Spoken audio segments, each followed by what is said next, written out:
اب اللہ تعالیٰ کی قدرت میں آپ بلی کو ملا رہے ہیں، شریک کر رہے ہیں، تو یقیناً اسے شرک ہی کہیں گے۔ اسی طرح سے دوسری مثال سمجھیں کہ اکثر ایسا ہوتا ہے کہ اپنی لاپرواہی کی وجہ سے ہم اپنا کوئی کام خراب کر دیتے ہیں۔ مثال کے طور پر آپ نے صبح سویرے اٹھ کر کسی ایسے شخص کو دیکھا جو آپ کو پسند نہیں ہے، جس سے آپ کو نفرت ہے، جس کی گفتگو، جس کا انداز، جس کی بات آپ کو سخت ناپسند ہے۔ اب آپ صبح سویرے اس کو دیکھ لیتے ہیں اور آپ کا موڈ جو ہے وہ آف ہو جاتا ہے، خراب ہو جاتا ہے کہ کس شخص کو میں نے دیکھ لیا۔ اب آپ کسی بھی وجہ سے جلدی جلدی جا رہے ہیں، آپ نے مثال کے طور پہ اپنے دوپٹے کا خیال نہیں کیا، وہ آگ سے لپٹتا ہوا چلا گیا تو دوپٹے میں آگ لگ گئی، یا آپ نے اونچی ہیل پہن کر آپ جلدی جلدی سلپری فرش پر چل رہی ہیں، آپ پھسل گئیں، آپ کے پیر میں موچ آ گئی، یا پھر آپ جلدی جلدی چلنے کی وجہ سے یا کسی بھی وجہ سے غصے میں ہیں، گھبراہٹ میں ہیں، آپ دیوار سے ٹکرا گئیں، سر پھٹ گیا آپ کا، یا پھر آپ چابی کار کی چابی کے اندر گاڑی کے اندر بھول گئیں، یا آپ نے گھر لاک کر دیا اور چابی آپ کے گھر میں رہ گئی۔ مطلب ان سب چیزوں میں جو ریزن ہے وہ ہے آپ کی لاپرواہی، کہ آپ نے لاپرواہی سے کام کیا، ٹھیک۔ لیکن شیطان آپ کو یہ سجھاتا ہے کہ یہ ساری خرابی اس وجہ سے ہوئی کیونکہ آپ نے صبح صبح اس شخص کو دیکھ لیا، اس خاتون کو دیکھ لیا، تو اب سارا دن آپ کا خراب گزرے گا، نحوست والا گزرے گا، کوئی کام درست نہیں ہوگا کیونکہ آپ نے صبح صبح اس شخص کو دیکھ لیا۔ تو یہ چیز برے شگن کی مثال بن جاتی ہے کہ اب پورا دن منحوس ہے، اب آپ نے اللہ کی قدرت کے ساتھ اس کو ملا دیا، غلط آپ نے کیا، قسمت میں آپ کی یہ تکلیف تھی، ٹھیک، یہ ہوا اللہ کے حکم سے آپ کے ساتھ تمام معاملہ، لیکن آپ ملا رہے ہیں اس آدمی یا عورت کے ساتھ، اس کو دیکھ لیا اس لیے ہوا، تو کیا وہ آپ کی زندگی کا فائدہ، نقصان، پریشانیوں کا اختیار رکھتا ہے؟ نہیں رکھتا۔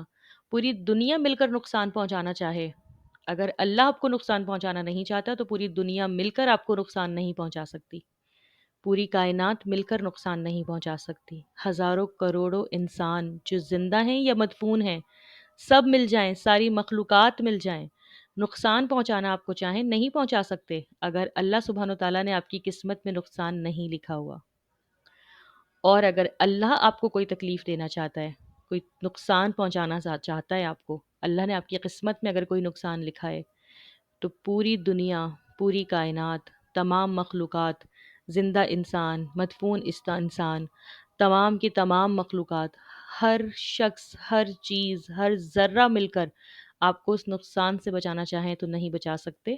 کیونکہ اللہ نے وہ نقصان آپ کی قسمت میں لکھ دیا ہے۔ تو کسی دوسرے انسان کے اختیار میں یا کسی بلی کے رستہ کاٹنے یا گزرنے سے اللہ سبحانہ و تعالیٰ نے ان لوگوں کو کسی کو بھی اختیار نہیں دیا، یہ اختیار اللہ نے اپنے پاس رکھا ہے۔ تو اب اللہ کے اختیار میں کسی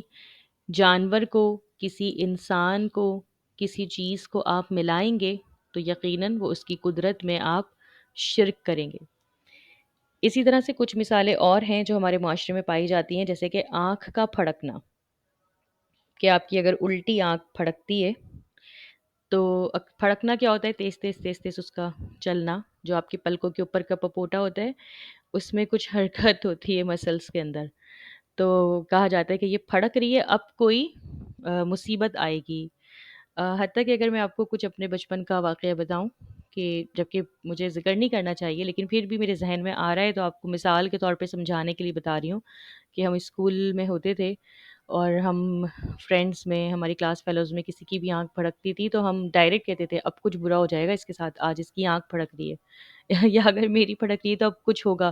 ڈانٹ پڑے گی، کچھ مسئلہ ہو جائے گا۔ اب اس گھبراہٹ میں ہم غلط غلط کام کر دیا کرتے تھے، ہمارے ہاتھ سے چینی کے ڈبے گر جائیں، پتی کے ڈبے گر جائیں، کہ کچھ نا آنکھ پھڑک رہی ہے اب کچھ ہوگا، اور وہ پھڑکتی بھی بہت زیادہ ہے، پھر ایسا آپ سوچیں نا تو وہ بہت زیادہ پھڑکتی ہے،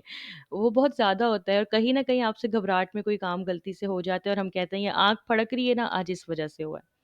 اور کوئی کہتے نہیں آج تو میری سیدھی آنکھ پھڑک رہی ہے تو آج کچھ نہیں ہوگا، اب کچھ ہوتا بھی ہے تو ہمیں لگتا ہے کہ نہیں یہ کچھ نہیں ہوا تو وجہ کیا ہے اس کی؟ ہمارا عقیدہ، ہم نے اپنی آنکھوں کے پھڑکنے کو ہم نے بنا لیا کہ جی ہمیں یہ فائدہ یا نقصان دے سکتی ہے، کتنی غلط بات ہے، ایک مطلب جس کی کوئی حقیقت اور کوئی اصل ہی نہیں ہے۔ اسی طرح لوگوں کے ہاتھوں میں کھجلی ہوتی ہے تو سیدھے ہاتھ میں کھجلی ہوتی ہے تو کہتے ہیں کہ جی مال آئے گا، الٹے ہاتھ میں کھجلی ہوتی ہے جی اب مال جائے گا، تو کبھی گاڑی بنوانے میں لگ جاتے ہیں، کبھی کوئی اور کام نکل آتا ہے گھر کا، کبھی کوئی اور خرچے نکل آتے ہیں، تو کہتے ہیں دیکھا ہاتھ میں کھجلی ہو رہی تھی نا، اب اس مہینے دیکھو کتنا خرچہ ہو گیا۔ تو یہ ہمارے ایسے عقیدے ہیں جن کا قرآن و سنت سے کوئی تعلق نہیں ہے، بلکہ یہ اللہ کی قدرت میں شریک کر دیتے ہیں۔ انسان بیٹھا ہوتا ہے اور اسے پتہ نہیں ہوتا اس نے شرک کر دیا۔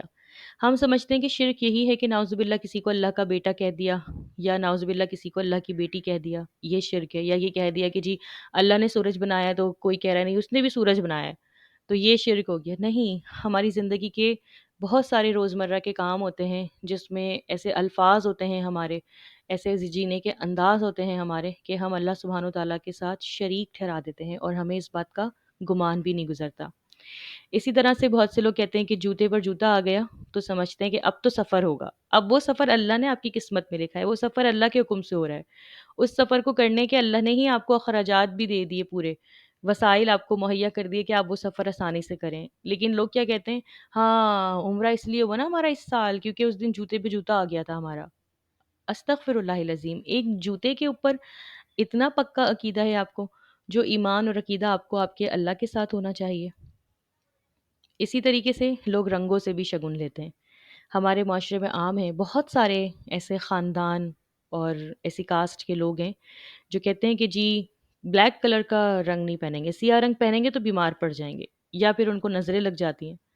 یا پھر کہتے ہیں کہ کعبے کا رنگ کالا ہے تو یہ احترام کے منافی ہے کہ آپ کالے رنگ کی شلوار پہنیں، یا گرین رنگ کا جوتا یا گرین رنگ کی شلوار پہنیں، یہ بھی احترام کے منافی ہے کہ گنبد خضرا کا جو رنگ ہے وہ سبز ہے، گرین ہے۔ تو یہ ساری چیزیں قرآن و سنت کے اگینسٹ ہیں، خلاف ہیں، ان کا قرآن و سنت سے کوئی تعلق نہیں۔ نبی کریم صلی اللہ علیہ وسلم فرماتے ہیں، سنن نبی داؤد کی روایت ہے، حدیث نمبر ہے 3910، بدشگونی شرک ہے، بدشگونی شرک ہے، بدشگونی شرک ہے۔ 3 بار آپ صلی اللہ علیہ وسلم نے فرمایا اور کہا کہ ہم میں سے کوئی ایسا نہیں ہے مگر اللہ پر توکل کی وجہ سے اس سے دور کر دیتا ہے۔ اسی طریقے سے اللہ سبحانہ وتعالیٰ سورہ نساء کی آیت نمبر 51 میں فرماتے ہیں، ترجمہ ہے، کیا تم نے نہیں دیکھا ان لوگوں کو جنہیں کتاب کا ایک حصہ دیا گیا، وہ جبت اور طاغوت پر ایمان لے کر آتے ہیں۔ یہاں پر اللہ سبحانہ وتعالیٰ اہل کتاب کا ذکر کر رہے ہیں کہ اہل کتاب بھی جب دین کی اصل تعلیمات سے دور ہو گئے تو اس طرح کے شگن لینے لگے جن کا ذکر قرآن میں آیا، الم تری الی الذین اوتوا نصیبا من الکتاب یؤمنون بالجبت والطاغوت، کیا تم نے نہیں دیکھا ان لوگوں کو جنہیں کتاب کا ایک حصہ دیا گیا وہ جبت اور طاغوت پر ایمان لانے لگے۔ جبت کیا ہے؟ ایک بے حقیقت چیز ہے، بے اصل چیز ہے، بے فائدہ چیز ہے، اس کی اسلام میں کوئی بنیاد اور کوئی حقیقت نہیں۔ جبت میں وہ تمام چیزیں آ جاتی ہیں جیسے کاہن، جادوگر ہوتے ہیں جو کہانت کرتے ہیں، جادوگری کرتے ہیں، فال نکالتے ہیں۔ فال نکالنا جیسے پچھلے لیکچر میں بھی میں نے آپ کو بتایا کہ طوطے کے ذریعے یا تیر کے ذریعے، کہ جو تیر جو ہے جس کاغذ پہ چلا گیا اس کاغذ میں جو لکھا ہوگا وہ آپ کا ہفتہ گزرے گا، وہ آپ کی قسمت کا حال ہے۔ یا ہاتھ کی لکیریں دیکھ کر بتانا کہ آپ کو اتنا فائدہ ہوگا، آپ کی اتنی زندگی ہے، آپ کی اتنی شادیاں ہیں، آپ کے اتنے بچے ہیں۔ یا پھر تعویذ وغیرہ بنانا اور لکھنا اور گلے اور بازو پر لٹکانا، کہ اکثر خواتین کی ڈیلیوری کے ٹائم پر ران پر یا بازو پر تعویذ لکھ کر باندھا جاتا ہے، سورہ مریم لکھ کر باندھی جاتی ہے، استغفر اللہ العظیم، بے حرمتی کی جاتی ہے۔ یہ ہدایت کی کتاب، آسمان سے آنے والی کتاب، ران پہ باندھنے کے لیے ہے یہ آیت ہے، یہ بازو پر باندھنے کے لیے آیت ہے کہ جبکہ درد ذہ ہو رہا ہے اور عورت جو ہے وہ بچے کی پیدائش کر رہی ہے، یہ اس وقت باندھنے والی چیزیں۔ آپ قرآن پڑھ کر دم کریں، شفا ہے، آپ پھونک ماریں اس کو دم کریں، آپ اس کے لیے قرآن پڑھ کر دعا کریں، نہ کہ آپ ران پر اور بازوؤں پر قرآن کی آیتیں لکھ لکھ کر آپ باندھیں۔ یا پھر بہت سے لوگ نمبرز لکھ کر تعویذ بناتے ہیں قرآن کی صورتوں اور آیتوں اور الفاظ کے حساب سے۔ یہ سب کچھ جبت کے تحت آ جاتا ہے، یہ سب کچھ توہمات میں سے ہے۔ جادو کرنا اسی طریقے سے، پھر بتا رہی ہوں، وہ جو ستاروں کے ذریعے پورے ہفتے کا بتا، آپ کا ان لکی نمبر ہے یا آپ کا ان لکی کلر ہے، یہ سب کچھ جبت کے اندر آ جاتا ہے، اور اللہ سبحانہ و تعالیٰ نے اس سے منع فرمایا ہے اور اسے شرک کہا گیا ہے۔ اور اس سے ہوتا کیا ہے بیسیکلی، جب ہم ان توہمات میں، ان وہم کے ساتھ زندگی گزار رہے ہوتے ہیں، اس کے عادی ہو جاتے ہیں، ان سوچوں کے، ان عقیدوں کے، ان باتوں کے، تو ہمیں چھوٹی سے چھوٹی بھی کوئی تکلیف پہنچ رہی ہوتی تو ہم کہتے ہیں فلاں نے ہم پہ جادو کروا دیا ہے، فلاں نے ہمیں نظر لگا دی ہے، فلاں ہم سے حسد کرتا ہے، وہ ہم پہ ٹونے ٹوٹ کے کروا رہا ہے۔ ایسے جو رشتوں کے اندر محبت، دوستی اور احترام ہوتا ہے وہ ختم ہو جاتا ہے، اور اینڈ میں آ کے جب ہمارے عقائد اور نظریات اتنے اپنی عمر کے ساتھ ساتھ پکے ہو جاتے ہیں تو انسان تنہا رہ جاتا ہے اور نفسیاتی مریض بن جاتا ہے، کیونکہ اسے اپنا پرخلوص کوئی بھی نہیں لگتا، حتیٰ کہ اس کے ارد گرد پرخلوص لوگ ہوتے ہیں، پرخلوص رشتے ہوتے ہیں، مگر وہ یہی سمجھتا ہے کہ نہیں، مجھ سے کوئی محبت نہیں کرتا، یہ سب مجھ سے جلتے ہیں، حسد کرتے ہیں۔ جبکہ نبی کریم صلی اللہ علیہ وسلم کا فرمان ہے، جابر رضی اللہ عنہ سے روایت ہے کہ آپ صلی اللہ علیہ وسلم سے میں نے سنا، لا ادبا ولا سفرا ولا غولا، مرض کا لگ جانا، سفر اور بھوت پریت کچھ نہیں۔ صحیح مسلم 5795۔ اسی طرح ابو ہریرہ رضی اللہ عنہ روایت کرتے ہیں کہ رسول اللہ صلی اللہ علیہ وسلم نے فرمایا، کوئی بیماری نہیں، نہ الو کا نکلنا کچھ ہے، نہ کسی ستارے کی کوئی تاثیر ہے، اور نہ ہی سفر کا مہینہ منحوس ہے۔ صحیح مسلم 5788۔ معلوم ہوتا ہے کہ زندگی میں پیش آنے والے مختلف واقعات کو ستاروں کے اثرات سے سمجھنا یا ان سے نحوست لینا، اس کی شریعت میں کوئی حقیقت نہیں ہے۔ اسی طرح زائچے نکلوانا، جنتریاں منتریوں کے ذریعے بچوں کے نام نکلوانا، ان کے ناموں کے شروع کے الفاظ نکلوانا یا تاریخوں کو منحوس سمجھنا، یہ سب وہمی اور خیالی باتیں ہیں۔ ان سب باتوں کا نبی کریم صلی اللہ علیہ وسلم کے دین سے کوئی تعلق نہیں۔ اب سوچنے کی بات یہ ہے کہ اتنے واضح احکامات کے باوجود ہمارے معاشرے میں یہ بدشگونیاں عام کیوں ہیں؟ لوگ کیوں اتنا برا شگن لیتے ہیں؟ دراصل ایک کوٹیشن ہے جو لوگوں میں بڑی مشہور ہے، لوگ ایک دوسرے کو فارورڈ بھی کرتے ہیں، آپ ان سے دلیل مانگتے ہیں نا، وہ یہ ایک من گھڑت کوٹیشن دیتے ہیں جو حدیث نہیں ہے بلکہ ایک گھڑی ہوئی بات ہے، کہ ایک روایت بیان کرتے ہیں کہ جو شخص، نبی کریم صلی اللہ علیہ وسلم کے نام سے منسوب کرتے ہیں کہ جو شخص مجھ کو ماہ سفر گزرنے کی خوشخبری دے گا، میں اس کو جنت کی خوشخبری دوں گا۔ یہ ایک من گھڑت روایت بیان کی جاتی ہے، اور یہ روایت احادیث کی کسی کتاب میں موجود ہے ہی نہیں۔ کوئی ترک ایسا نہیں ہے جو یہ کہیں سے کسی قسم کی کوئی اوتھینٹسٹی بتائے، یہ ایک گھڑی ہوئی بات ہے۔